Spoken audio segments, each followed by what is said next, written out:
Good morning. Today is Rosh Chodesh, the 30th day of Nisan. We're going to start with counting the Omer. Last night we counted 15. So let's say together, Chavra. Hayoim, Chamisha, Asar, Yoim, Shehem, Shnei, Shavuos, V'yoim, Echad, Lo Omer. Today is 15 days, which is 2 weeks and 1 day of the Omer. Okay, now we're going to learn Tanya chapter 43, Mem Gimel. Just going to move over a little bit. Okay, if you're following the Chayin, we're on page 97. In today's lesson, Tanya discusses 2 levels of Avas Hashem, love of Hashem.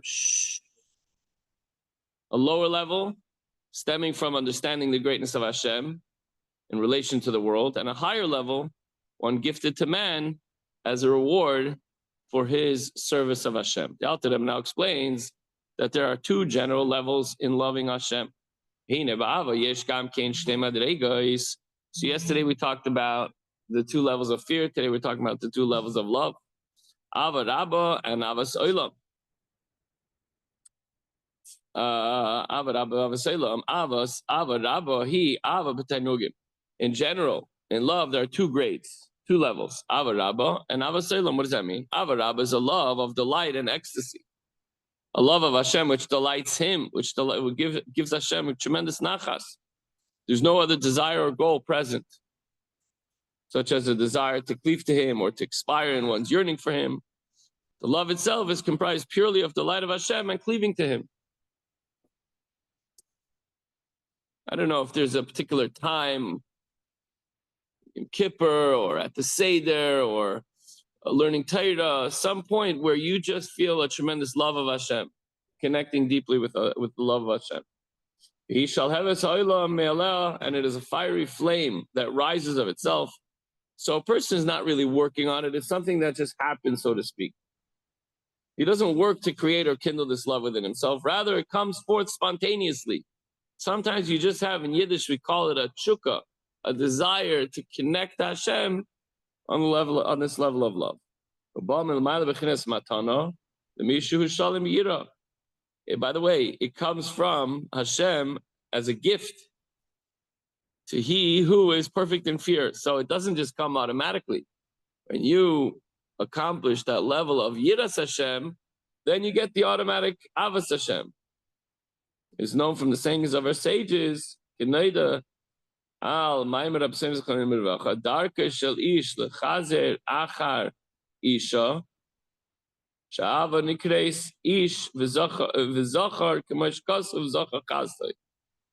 Our sages have said it's the way of man to search for the woman in Kedushim 2b, and in spiritual terms, love is called man or male, as the pasuk says in Tehillim 98, the pasuk says he has remembered his loving kindness. So the second letter of the verb zachar is vocalized with a patach, zachar, changing this vowel to kamatz makes it mean male. So thus love is alluded to as male. Interesting. The Isha Yiras Hashem Kenoida. You know, we sing Eshes Chaya, we say Isha Yiras Hashem. The woman symbolizes love, a fear of Hashem, as is known. So male Zachar or Zachar symbolizes the love of Hashem, and a woman symbolizes fear of God. The connection between a female and the fear of Hashem is alluded to by the pasuk in Proverbs that we just read in Eshes Chayil. A God-fearing woman. This then is the spiritual meaning of the statement of our sages. The way of a man is to search for woman. The level of love, man is revealed from above to search for, where the level of fear, woman is already present and complete. So love doesn't come so easy. We got to search for it to love Hashem. Fear, if you're naturally in awe or you have fear, if I ask one of you to get up to speak, Larry, if you get up to speak in front of a bunch of people, there's something called stage fright. No one has to tell you. By the way, when you get up there, you're going to be scared. It's automatic. It just comes. right? But to love what? Not you. But to love someone, that takes effort. To love Hashem. Without the prerequisite of fear, it's impossible to attain this level of avarava, this tainug, this love and delight of Hashem. Ki avazu hi bechinas atzilus deleis tamon kitzutz uperud chas v'shalom. So this level of avarava, this great, tremendous love, needs fear as a prerequisite.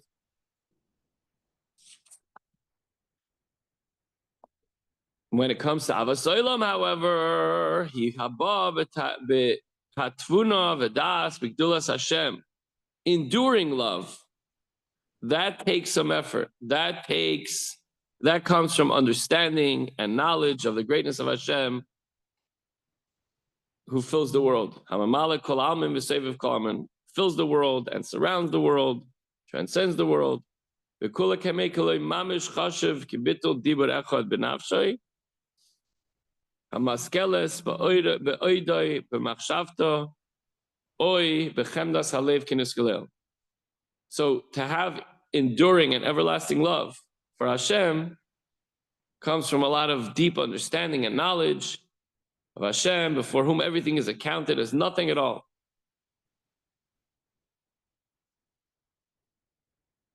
Asher al yidei yispeinu nazu, and through the result of this contemplation, memela tispashid midas ava shebenefesh b'levushaha. When you think deeply about the greatness of Hashem, then the attribute of love, which is in the soul, will, as a matter of fact, divest itself of its garments, which it had previously worn. This means to say that the individual will cease loving those things he had previously loved. He'll realize that these things are not as important to him. I heard a story yesterday of a guy who was making it pretty big in the business world. He got married, and right away, at age of 21, he right away wanted to, make it big because he wanted to provide for his wife. Steve listens to me, I love it. And he used to go daven every day, but he realized after a while that he was davening in order to have success in his business, not have success in business in order to have time to daven and to learn. And it was bothering him and troubling him to the extent, I think he said he was in the business world for about 10 years. He was doing very, very well. And the more this troubled him, the more he decided to learn a little bit more. And he was learning more in the morning, and he started taking off lunchtime to learn for an hour during the day, a shir. And then he started learning at night. Then first it started about an hour. Then he started a chavrusa, like 10 to midnight every night. And this went on for a couple of years. And then he decided, you know what? He did well in business, but he wants to go back. He wants to go to kollel. He never did the kollel experience of learning all day. And he really got so into it. It was so beautiful that he said that he went to his Rosh Yeshiva, his Rebbe, and he asked him if he can go to kollel. He says, if you could figure out how you're going to manage financially, then you could do it. Otherwise, you can't do it. So he spoke to his wife. They went from like a really nice home, 2 cars, everything. They sold their cars. They bought like an older, cheaper car so they could put money away. He started calculating everything. His wife's like, don't worry, we'll eat beans and soup and whatever. Mama, she left a high-powered job in real estate and development, and he went back to learn every single day. And he says, I never felt more fulfilled. I was learning sometimes 15 hours a day. Obviously he took breaks, he had young kids, but the way he described it with so much love and so much excitement about learning Torah, I envy that. Halavai, you should have so much love. This is Ava, this is Avas Olam, this is everlasting love. This is a love of Hashem that didn't come automatically. It came after a lot of thought. Like, I miss it, I wish I had it, I want it more. And what am I going to do? It had a whole process of, I got to eliminate, a lot of expenses. They downsized, they moved to a small house, and everything A to Z. Like, he explained all the different things that he had to go through in order to be able to survive on like $40,000, $50,000 a year versus like, you can imagine.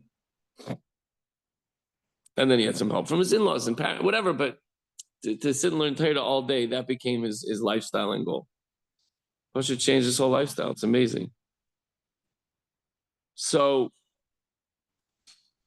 that means that a person discards all the physical things that used to mean a lot to him, used to be much, more important to him.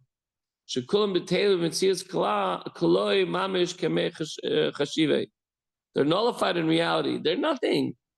Compared to Hashem, there's nothing more important than connecting to God and to bask. Really, when you give your father pleasure, so that's the pleasure alone.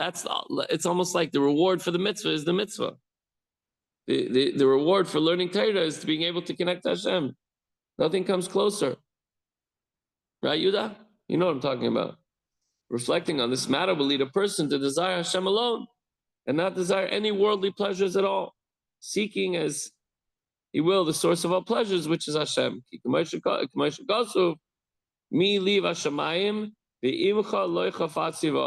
pasuk says, "Whom have I in heaven to love other than Hashem?" And the pasuk goes on to say, "And there's nothing upon earth that I desire with you." There's nothing else more important. Where does it say this? Tehillim 73. This means to say that anything with you that is subjugated and nullified to Hashem is not desired as well. It's just you alone I want. Kala, she'eri, ulevavi, tzur levavi v'goymer, k'may lekamon. Pasuk continues, and the next pasuk says, "My flesh and my heart yearn for you, rock of my heart." As the various levels of love a yid maintain by contemplating God's greatness, which will be explained later on. So all the above refers to a person who has love for worldly matters, and he gets rid of them in order to focus on learning and connecting through mitzvahs just to Hashem.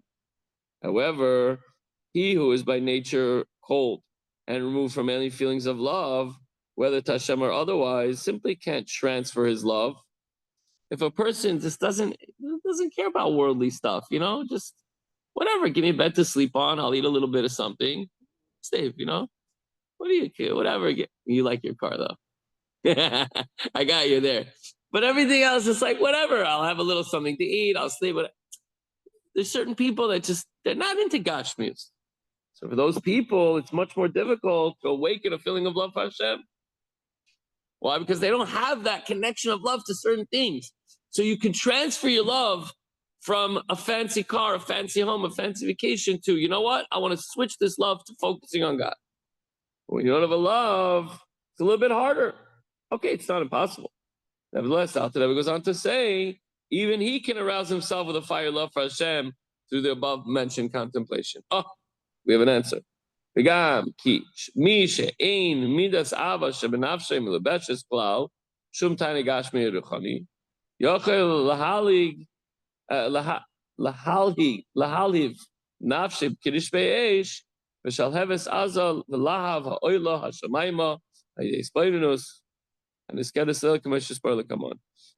Also, he whose soul's attribute of love is not vested in any type of physical or even spiritual enjoyment is still able to kindle his soul as with burning coals and an intense fire and a flame that soars heavenward. By contemplating the above-mentioned matters, as should be explained, as we'll explain later on. So the question is, and we'll continue in the 43rd chapter tomorrow, but do we love something material? Of course, everybody has something that they love. Even if generally speaking, we'll find something. And that thing has value to you. Pay attention to the value that Hashem has in your life, and you will surely come to love him. If you understand that there's a certain desire and a certain draw to a certain thing, then you're able to redirect that, or even not necessarily redirect that, but also direct that to, if we're scaring you by saying you can't have this anymore, I'm not taking away your car, Steve. You could still have that love for Hashem, but you could focus that love. You have that burning desire. If somebody is completely, Steve, if somebody is just completely cold to everything in life, you love this? No, you don't find people like that because there's something that they get excited about. But if there are very, very cold people, it's harder for them it's harder for you to get, it's harder for them to be excited about the Eibishter. So, Baruch Hashem, we don't have that problem because there's many things that we love, right? And we just have to also figure out how to incorporate that tremendous love to the Eibishter and not just waste it on meaningless things. Obviously, if it's on our families, on our children, on our Shabbos table, on our Torah learning and everything else, those are very good things as well. Now, those are things that David Sher wants us to love. So hug your children, learn more Torah, do more mitzvahs, and love each and every day that you have to celebrate being a servant of Hashem in this world. Have a good day, everyone, and we'll see you tomorrow.